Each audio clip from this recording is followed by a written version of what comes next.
दिन रात विकास, उपलब्धि और प्रगति का ढोल पीटने वाली झारखंड सरकार, आपसे एक सवाल है कि यहाँ के प्रवासी मजदूर प्रत्येक महीने विदेशों में फंस जाते हैं और फिर वो वतन वापसी की गुहार लगाते हैं। एक तरफ पूरा राज्य और राज्य भर के कांग्रेस पार्टी इस बात की कवायद में जुड़ी हुई है कि किसी भी तरह से मनरेगा को वापसी उसी धरातल पर लाया जाए और मजदूरों का जो हक है उसकी वापसी हो। इसमें वे लोग शामिल हैं जिसको किसी तरह का कोई दिक्कत नहीं है। अफसोस ये कि आज भी झारखंड के मजदूर, प्रवासी मजदूर पलायन करने को मजबूर हैं। वो बाहर में जाते हैं, वो बाहर में किन किल्लतों का सामना करते हैं, ये खबरों के माध्यम से प्रत्येक महीने आप देख ही पा रहे होंगे कि कैसे वो विदेशों में फंस जाते हैं।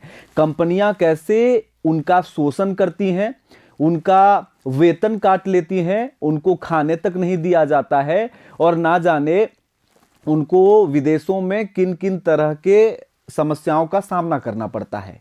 यहां तक रूह कंपाने वाली ये खबर सामने आई है कि महीनों गुजर जाते हैं, अगर विदेश में झारखंड का कोई मजदूर मर जाता है तो महीनों तक वो अपना घर लौट नहीं पाता है। उनका शव भी महीनों तक उनके घर को नहीं लौटा पाती है ये सरकार। फिर से दुबई में फंसे झारखंड के 14 मजदूर, यह सिर्फ एक खबर नहीं है बल्कि यह सवाल है उन नीतियों पर, उस सिस्टम पर और उस विकास मॉडल पर जिसकी चमक के नीचे झारखंड के मजदूर आज भी रोजगार के लिए देश नहीं विदेश भागने को मजबूर हैं। और इस बीच सबसे बड़ा सवाल यह है कि झारखंड का मजदूर दुबई क्यों जाता है, विदेश क्यों जाता है? क्या इसलिए कि उसे वहां ऐश की जिंदगी चाहिए, या इसलिए कि अपने ही राज्य में उसे ना तो स्थायी काम मिलता है और ना सम्मानजनक मजदूरी और ना ही सामाजिक सुरक्षा, या फिर पैसे की लालच? लेकिन सबसे ज्यादा जो है वो यही है कि झारखंड के मजदूर कभी साउथ अफ्रीका, कभी दुबई, कभी सऊदी अरब, तो कभी यहां तो कभी वहां वो जाते हैं और फंस जाते हैं। लेकिन उससे पहले पूरी खबर सुन लीजिए। दुबई में झारखंड के 14 प्रवासी मजदूर फंसे हुए हैं और सरकार से वतन वापसी की गुहार लगा रहे हैं। गिरिडीह, हजारीबाग और बोकारो जिले के ये मजदूर पिछले अक्टूबर 2025 में ईएमसी कंपनी में ट्रांसमिशन लाइन का काम करने दुबई गए थे। आरोप है कि कंपनी मजदूरों से तय समय से ज्यादा काम तो करवा रही है, लेकिन पिछले 3 महीनों से उन्हें पूरा वेतन नहीं दिया गया है। वेतन नहीं मिलने के कारण मजदूरों को वहां खाने पीने और रहने में भारी परेशानियों का सामना करना पड़ रहा है। विदेश में फंसे मजदूरों ने एक वीडियो के जरिए अपनी पीड़ा साझा करते हुए सरकार से मदद की अपील की है। यह वही वीडियो है जो आप स्क्रीन पर देख रहे हैं। प्रवासी मजदूरों के हित में काम करने वाले सामाजिक कार्यकर्ता सिकंदर अली को भेजा गया है, जिसने झारखंड को भेजा है और तब जाकर के ये खबर बन गई है। अब खबर तो खबर है, खबर सुनने में बहुत इंटरेस्टिंग लग रहा है। भाइयों, हम लोग 14 आदमी फंसे हैं। दुबई आए थे ईएमसी कंपनी में। 3 महीना दिन हो गया, हम लोग को पेमेंट नहीं देता है। पासपोर्ट जमा रख लिया है, 2 दिन से भूखा है, खाने के लिए पैसा नहीं है। हमारा निवेदन है झारखंड एवं भारत सरकार से हमारा वतन हमें वापस बुलाया जाए। ये पहली बार ऐसा नहीं हुआ है कि झारखंड के मजदूर विदेश में गए और फंस गए। 1 महीने पहले ही महीनों से फंसे दक्षिण अफ्रीका में झारखंड के ही 5 मजदूर की वतन वापसी हुई थी। इसमें काफी मीडियाबाजी हुई थी, काफी प्रयासों का चर्चा हुआ था और इसे परिभाषित किया गया था कि हमने ये किया, हमने वो किया। लेकिन सवाल ये कि झारखंड सरकार से पूछा नहीं जाता है क्या? अब एक और सवाल यह भी है कि ये मजदूर जाते किसको पूछकर हैं? क्या राज्य सरकार का कोई प्रमाणित तंत्र है जो बताए कि कौन सी कंपनी सुरक्षित है, कौन सा एजेंट फर्जी है और कौन सा कॉन्ट्रैक्ट धोखा?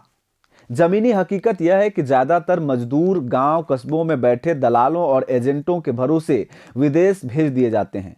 पासपोर्ट, वीजा और सपनों के बीच कहीं सरकार की निगरानी दिखाई ही नहीं देती है। कैसे पासपोर्ट बनता है, कैसे वीजा बनता है, ये एजेंसी वाले और कंपनी वाले ठेका लेके रखते हैं और इनके दलाल सेट होते हैं, वही वीजा बनाते हैं और गांव के बैठे हुए मजदूर अचानक से विदेश भेज दिए जाते हैं। सरकार का कोई तंत्र इसमें नहीं काम कर रहा है कि उससे पूछे कि भैया कौन सी कंपनी है, कहां जा रहे हो और क्या तुम वहां सुरक्षित माहौल में जा रहे हो या नहीं जा रहे हो। पहली बार या दूसरी बार बाहर जा रहे मजदूरों को यह लालच दिया जाता है कि पैसा ज्यादा मिलेगा, लेकिन जब वे वहां जाते हैं तो जितना तय समय रहता है उससे ज्यादा काम मांगा जाता है। तब उनको समझ में आता है कि अब हमारे साथ शोषण और धोखा हो रहा है।